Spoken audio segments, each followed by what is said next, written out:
You're listening to ND Works, a new podcast for the Notre Dame campus community, produced by the Office of Internal Communications.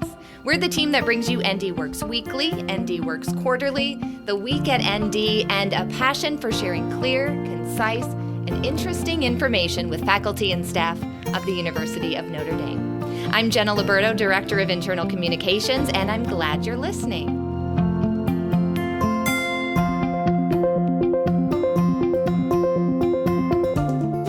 Heather Christophersen started her new role as Vice President for Human Resources in July, but that was most definitely not the start of her Notre Dame story. I'll let her introduce herself, but first, Heather, thank you for being part of our inaugural Internal Communications podcast. Thank you for having me. I'm super excited. It's going to be very fun. It's going to be fun. Thank you for hosting us in your beautiful office.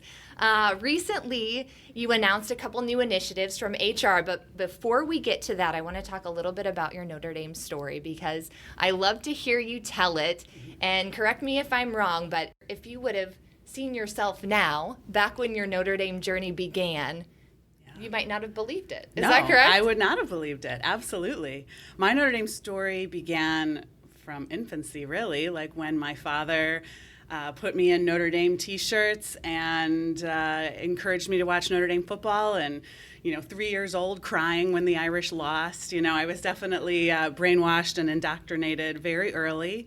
I think it was third or fourth grade that I announced to my parents, I want to go to Notre Dame. And it was really the only school that I ever wanted to go to. And so I started here as a student in 1994, graduated in 98, lived in Lewis Hall, did lots of, made wonderful friendships and had wonderful relationships, had a great experience. I worked in La Fortune Student Center as a student manager. Really? That was really fun. I worked as a athletics trainer for the first couple of years of freshman year and sophomore year. And that was back when we painted the helmets gold. So you were in on that process. Yes, back in the day. It was really, really, really fun and a very cool experience. I was a chemical engineering major, so that took up a lot of time.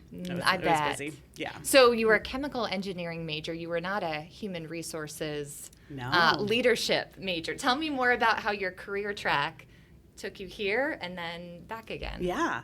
So after I graduated, I moved to Chicagoland and worked in the chemicals industry for about 12 years total. And during that time, I earned my MBA from Northwestern, from Kellogg, and learned a lot about leadership just from working for a large multinational company in BP. Had a lot of wonderful experiences.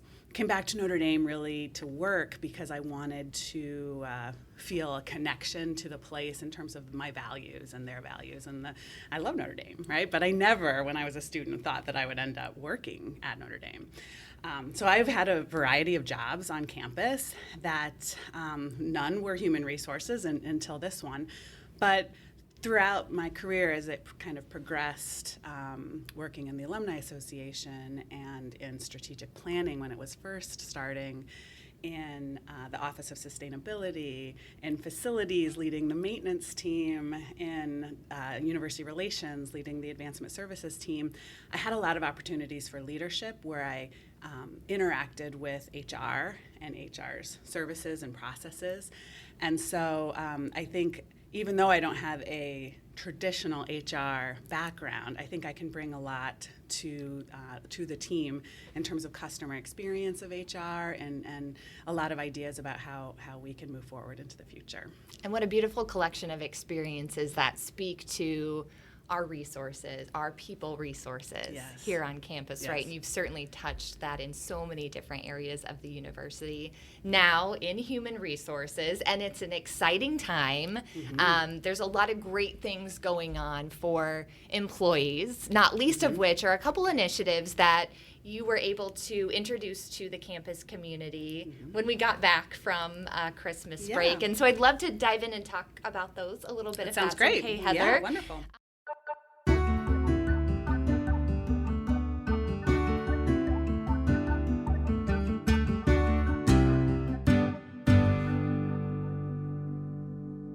we're talking about a couple of new wellness tools and something called Total Rewards. But let's start with this wellness tool because it's called Wellbeing for Life. It's a new platform.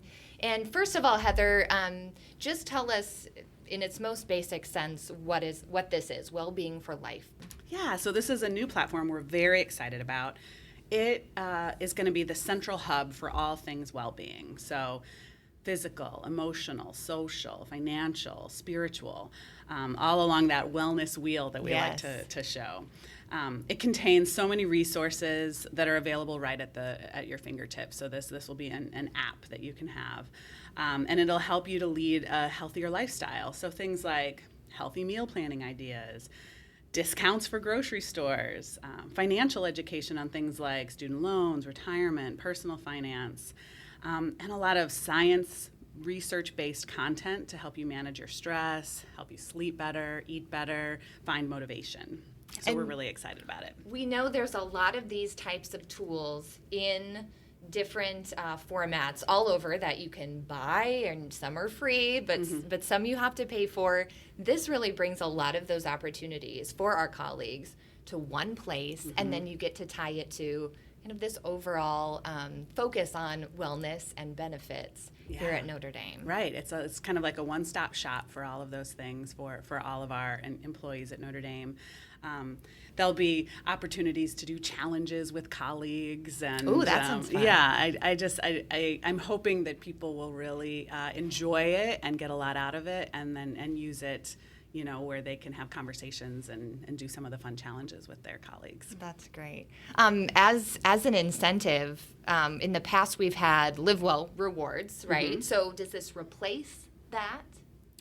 Yeah, so in the past, we've had the opportunity to earn money back from your benefits, from your medical benefits. And, so in the past, many of us remember when you would go to the basement of Grace and get your finger pricked and have your blood pressure taken and weighed, and then if you did those things, you would earn money back. And then most recently, we've had the Live Well rewards, where you could go on and make sure that you went to the doctor that year and several other appointments. So this is going to replace that. So there'll be an opportunity to earn rewards, which might be the best part of this whole I thing. think so. And you'll receive points for completing certain challenges, not very difficult challenges, things like completing a health check survey, sleeping more than 7 hours a night. That sounds like a good one. Which is always good. Setting a well-being goal. And you can participate in more difficult ones as well, but there's a variety of options that should appeal to everyone. And the points you earn for these activities turn into cash, and you'll be able to earn up to $65 per quarter. And you can then go purchase workout equipment, kitchen supplies, gift cards, et cetera, with what you earn. And then you'll be able to earn an additional $140 credit to your 2024 medical premium by completing your annual physical and logging that into the platform. So that'll we be still a big think one. that that's very important to encourage people to be seeing their doctor at least annually. But one thing you said, there really is something for everyone. So if you want to go on and just log your steps, or I'm confident there is something everyone will find interesting. I used this platform at a previous employer. Oh, did you? That's great. You can use it on desktop or the app, I believe, but man, the app is slick. You can hop in there, do some challenges. It's a good little, if you need to step away from your desk for a second and take a little wellness moment, working it into that is a really nice thing to do. That's fantastic. Yeah, that'll be exciting. Well, let's move on to the other initiative that we've been talking about recently, and that is the Total Rewards Statement. So this is something, as a colleague, you would have seen in your inbox recently. Yep. Tell us what the idea behind Total Rewards is.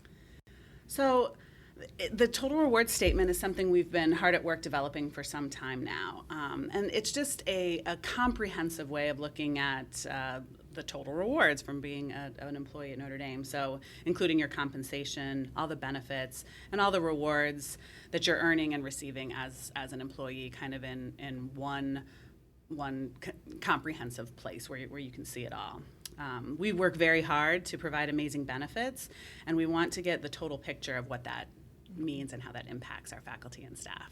And it really does a nice job of that. If you haven't opened that email, clicked on your own unique link, take a look at what it says about really that big picture of the impact that Notre Dame is having on your life as a colleague, and know that goes the other way as well. Do you anticipate us seeing these annually, Heather? Yes, I do. I think we'll do them every year. We're going to incorporate some of the feedback that we've heard from people about any questions that have come in or how we can continue to improve them. And just one thing I want to add is these are sent in January, and so the statements are reflective of your 2023 benefit selections, but your direct compensation and your retirement contributions are from 2022. So just to make sure that we tried to make that really clear on the statements. Yes. But good thing to keep in mind. Exactly. Appreciate it, Heather. Thank you for the conversation. I hope this won't be the last time that we chat. No, I hope not. We'll have to talk to you more in the future. Heather Christophersen, Vice President for Human Resources. Watch for more from Heather in your inbox and around campus, of course. Speaking of, here are 3 stories to look for from ND Works this month. We're introducing you to the Transformational Leaders Program, a new program for first-generation, under-resourced, or differently prepared students, and the amazing faculty and staff who lead the program. That's in our upcoming print issue of ND Works Quarterly on campus in February, as well as a conversation with Father Dan Grudy about his passion for the student experience and woodworking. And keep an eye out for new episodes of the Notre Dame Stories podcast, also produced by the Office of Public Affairs and Communications. Host Andy Fuller will take you to Ireland to explore Notre Dame's presence on the Emerald Isle. We'll be back next month with more news and stories by and for Notre Dame employees. I'm Jenna Liberto. Thanks for listening to ND Works.